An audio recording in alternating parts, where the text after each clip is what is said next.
sampai paksa selain. Persiapan terus dimatangkan Garuda Muda untuk menghadapi laga melawan Vietnam di partai final. Sebelumnya pelatih Timnas Indonesia Shin Tae-yong mengapresiasi pemainnya yang memiliki semangat dan mampu mengalahkan Thailand. Sementara pemain Timnas Kelly Stroyer usai mengalahkan Thailand memastikan seluruh pemain dalam kondisi baik dan siap untuk menjalani laga melawan Vietnam di final.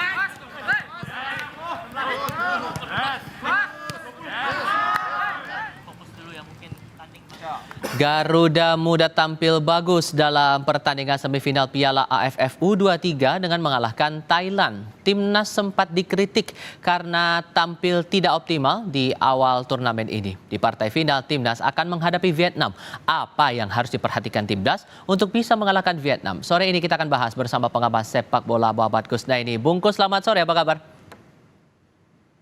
Selamat sore, Alhamdulillah baik. Terima kasih sudah bergabung bersama kami. Yang Anda perhatikan dulu untuk partai melawan Thailand waktu itu, yang kira-kira bisa menjadi kunci buat kemenangan kita melawan Vietnam di partai final nanti, kira-kira apa? Iya, waktu lawan Thailand itu saya pikir salah satu sisi positif dari permainan kita adalah pemain kita tidak menganggap Thailand ini sebagai musuh bebuyutan ya. Meskipun kita punya rekor pertemuan terakhir melawan Thailand itu agak sedikit menegangkan di SEA Games kemarin. Tapi pemain kita ketika melawan Thailand tampil rileks ya, tampil lepas, mereka tidak ada beban. Ya mungkin karena faktor tidak terlalu banyak diunggulkan ya. Sehingga mereka juga bermain seperti tanpa beban dan itu justru menguntungkan bagi kita. Nah, ini saya pikir hal positif yang berhasil dibentuk oleh tim, bagaimana membuat pemain bisa tampil rileks itu bukan hal yang mudah. Karena secara materi, memang materi pemain kita agak sedikit di bawah Thailand. Tapi secara permainan kita justru tampil lebih lepas dibanding Thailand. Jadi secara psikologis seharusnya ini yang harus juga dibawa saat melawan Vietnam dalam partai final nanti. Atau ada hal teknis lain yang mungkin harus diperkuat lagi nanti?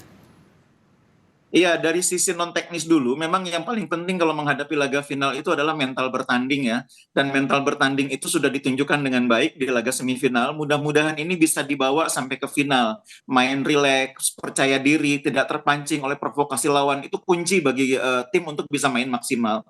Yang kedua, secara teknis, saya pikir di laga melawan Vietnam nanti, pemain kita harus mewaspadai permainan cepat dari Vietnam. Mainnya Vietnam ini lebih cepat daripada Thailand. Nah, pemain kita harus pintar melakukan penjagaan daerah ya.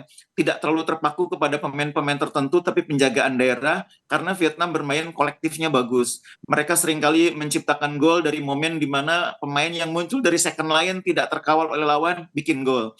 Nah, pemain kita harus mewaspadai itu. Kemungkinan munculnya pemain-pemain Vietnam dari second line yang kurang terawasi mungkin oleh pemain-pemain kita. Jadi betul-betul harus mengikuti instruksi pelatih, harus menerapkan taktik yang dibangun oleh pelatih secara disiplin.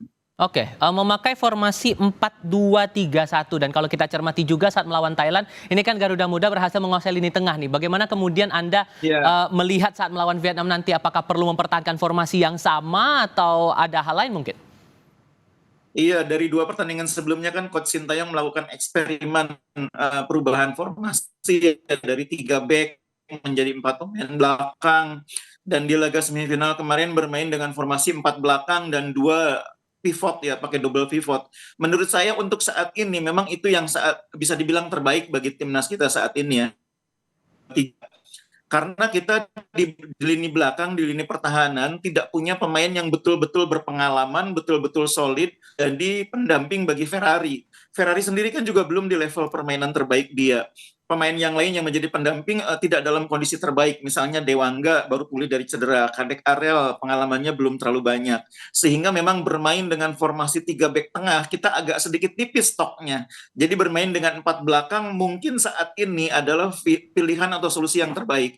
Kita kuatkan lapangan tengahnya dengan memainkan 2 gelandang pekerja di sana.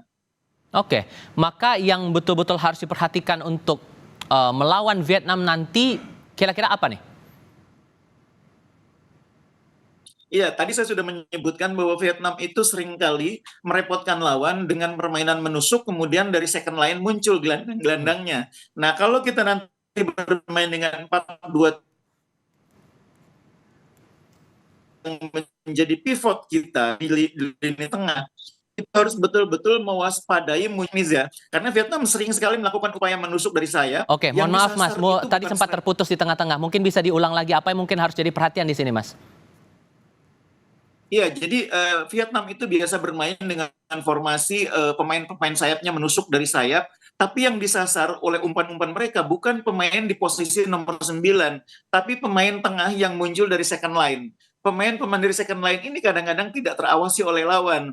Nah, ini gunanya kita bermain dengan formasi 4-2-3-1, kita pakai dua gelandang bertahan. Dua gelandang bertahan kita harus mengawasi pergerakan Vietnam yang menggunakan pemain-pemain dari second line, pemain yang muncul dari lini tengah menusuk ke kotak penalti. Nah, itu yang harus diwaspadai oleh dua gelandang pivot kita. Oke, isu yang muncul beberapa waktu ke belakang ini kan masalah keterbatasan skuad pemain kita. Belajar dengan keberhasilan kita melawan Thailand dan kita menghadapi di partai final ini, apa yang perlu dipelajari oleh timnas kita dalam AFF U23 kali ini, Bungkus?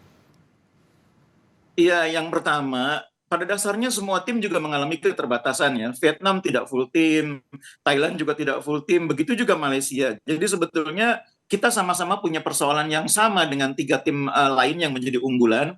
Jadi menurut saya itu bukan hal yang terlalu merisaukan. Yang kedua, mungkin catatan menariknya adalah pemain-pemain yang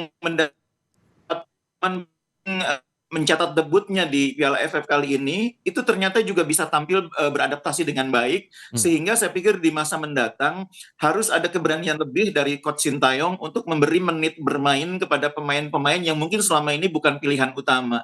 Pemain-pemain seperti Schroyer, pemain-pemain seperti Robbie Darwis, pemain-pemain seperti di depan mungkin pendampingnya Ramadan, ada Abdul Rahman atau pemain yang lain harus banyak mendapat menit bermain, sehingga kita ketika menghadapi banyak agenda kita tidak terpaku kepada pemain-pemain yang sama. Karena salah satu yang menarik di Asia Tenggara ini agendanya padat sekali. Ada kualifikasi Olimpiade untuk U23, ada Piala AFC U23, ada AFF juga U23 yang digelar saban tahun, setiap tahun digelar. Jadi ini memberi ruang bagus, memberi ruang berkompetisi kepada pemain, menit bertanding, pengalaman internasional bagus. Tapi pada saat bersamaan, tidak setiap saat kita bisa mengumpulkan semua pemain terbaik. Nah, makanya sekarang kita harus mengidentifikasi semakin banyak pemain yang bisa kita orbitkan ke timnas, akan semakin banyak opsi bagi pelatih. Oke, untuk partai final ini pemain mana dari tim kita yang kira-kira bisa jadi tumpuan harapan agar kita bisa menang melawan Vietnam ini, dan dari tim lawan kira-kira mana yang harus diwaspadai ini, Bungkus?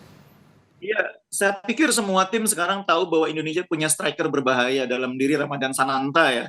Dia akan mendapat banyak dukungan dari pemain tengah yang kreatif, Beckham. Saya pikir Vietnam udah tahu itu. Nah, sekarang kita harus berusaha mencari opsi lain, siapa yang kira-kira bisa mengalihkan perhatian. Nah, itu menurut saya kuncinya ada di pemain sayap. Entah itu Schroyer atau pemain lain yang dimainkan di siapapun di sayap kanan, itu harus bisa memberikan pengalihan, harus bisa membuat Ramadan Sananta dan Beckham tidak terlalu fokus dijaga oleh lawan. Sehingga peluang-peluang yang tercipta dari pengalihan itu akan memberi kesempatan Ramadan Sananta atau Beckham bikin momen untuk mencetak gol. Jadi istilahnya kita tidak boleh hanya terpaku kepada peluang yang dibangun melalui kombinasi antara Beckham dengan Sananta. Tapi sedapat mungkin kita harus punya opsi lain, terutama dari dua sisi sayap kita. Oke. Bung Kusnaini, terima kasih sudah berbagi perspektif bersama kami. Optimisme kita untuk Indonesia bisa menang di Piala AFF U23. Terima kasih untuk perspektifnya. Sama-sama.